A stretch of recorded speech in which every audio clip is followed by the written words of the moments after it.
What's going on, everybody? Justin Kish here. Thank you so much for checking out today's video. Today, guys, UFC Hamburg on September 3rd. UFC is heading to Hamburg, Germany for a very early surprise, I should say, to the late summer season.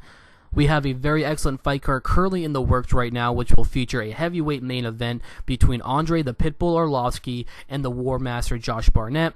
And then possibly even in the co-main event, we have Ryan Darth Bader meeting none other than Ilir Latifi. What better way to kick off, the end of summer than on a high note, basically, start off the last month of summer on a high note with none other than this fight card. Make sure that summer month is, on fire, because the UFC is going to be heading into the fall. We have a lot of great things coming into the fall. We got a lot of, Ultimate Fighter finales, just a whole lot of stuff going on into the UFC, going into the winter and possibly ending out the 2016 year. A lot of great things happening. But they got to get some guys, under wraps, get them into fights so that maybe they can fight off at the end of the year. Possibly title fights, whatever the case may be. But let's go and look at the heavyweight fight, the main event of this card, which will feature, like I said, Andrei Arlovski versus Josh Barnett. Now, the heavyweight division, the top 4 or 5 guys are already busy right now.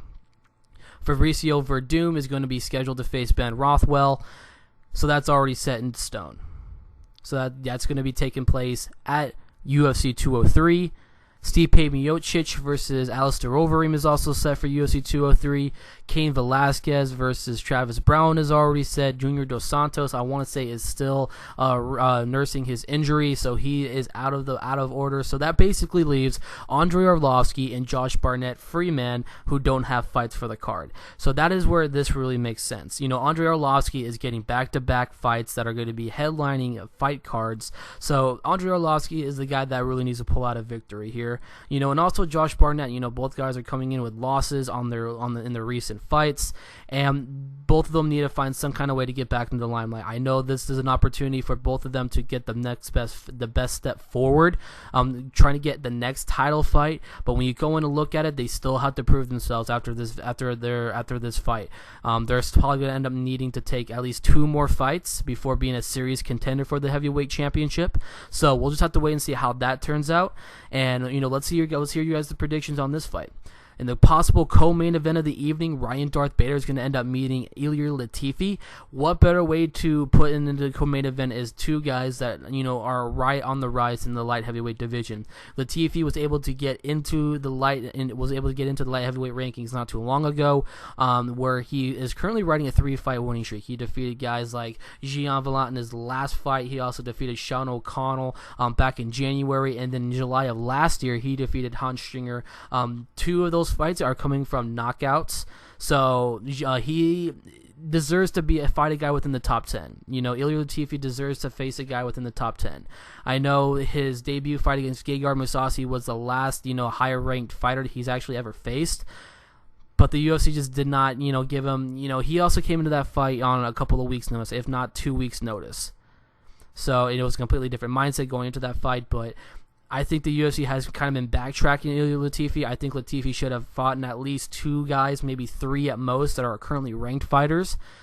And it could have a different, rise to a title contention for Ilir Latifi. But if he comes in and defeats Ryan Bader, I still think Latifi is about 2 fights out from potentially end up becoming a big threat into the title picture, because, there's still a whole lot of guys right in front of him, itching and scratching to get that title fight against Daniel Cormier or against a John Jones. So, you go and look up, ahead of Latifi. You have Corey Anderson, Nikita Krylov, Lil Nog, you got Jimmy Manuel, Rashad Evans could be going to middleweight, Shogun, you got St. Preux. He still has a lot of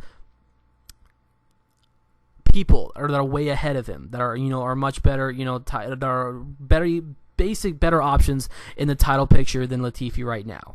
So if a victory over Bader, who's currently the ranked number 5 fighter in the light heavyweight division, if he does beat him, then you could possibly look at maybe a fight against Shogun, maybe a fight against St. Preux. These are all possibilities down the line, maybe towards the end of the year. So, you can always keep your mind wide open for this. As for Ryan Bader, a guy who is coming off a loss back in January against Anthony Johnson. Johnson would later go on to face Daniel Cormier in a losing fashion. and retain his light heavyweight championship. Bader, on the other hand, has not taken a fight since then. We're going into the month of June here pretty soon, and he still has not taken a fight. I don't know if he's just not in fight shape. Now he's getting back into fight shape. Was he injured or whatever the case may be? If he's just not taking a fight right then and there. Bader has been sidelined for quite a while now, so it's now his opportunity to get a victory underneath his wing if he does defeat Ilir Latifi. And then from there, you can look at fights against Alexander Gustafsson. You can look at a fight against, Glover Teixeira. If both of those guys are not booked for fights in the fall, maybe, in the early stages of the winter season for the UFC. These are all opportunities, these are all options for them going down the line. So, like I said before, a light heavyweight bout between Bader and Latifi is set for UFC Hamburg on September 3rd, with the headlining a fight between two heavyweights, two UFC veterans, and Andrei Arlovski and Josh Barnett. What are your guys' early predictions for the fight? My name's Justin Kish, and I'll catch you guys in our next